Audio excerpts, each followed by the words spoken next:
ასე თქოდით თქვენს მსმენელს. მე ვეთყოდი რომ ერთ-ერთ ოპოზიციურ პარტიიდან უნდა აერჩიონ რომელიღაცა არჩევნებზე წავიდნენ და იმათ მისცენ ხმა და ცხადია კიდევ ერთ რაღაცას ვიტყოდი რომ გაარკვიონ რომელი ოპოზიციური პარტია დაახლოებით რისთვის დგას, რა იდეები აქვს, რა მომავალს ხედავს და იმათ მისცეს ხმა, რომელსაც გრძნობს თავიანთ თავს ყველაზე ახლოს, მაგრამ საკმაოდ დიდი არჩევანი არის და მგონი ყველას შეუძლია რაღაცა თავისთვის რაღაცა აერჩიოს, რომელიც პირადად ყველაზე ახლოს არის. მე ამას ვაკეთებ, მაგრამ ყველას ვურჩევ რომ ეს გააკეთოს.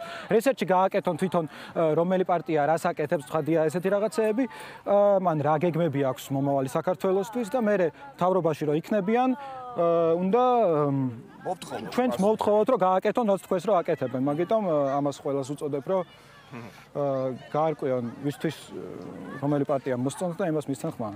რა ცხადია 50 არა.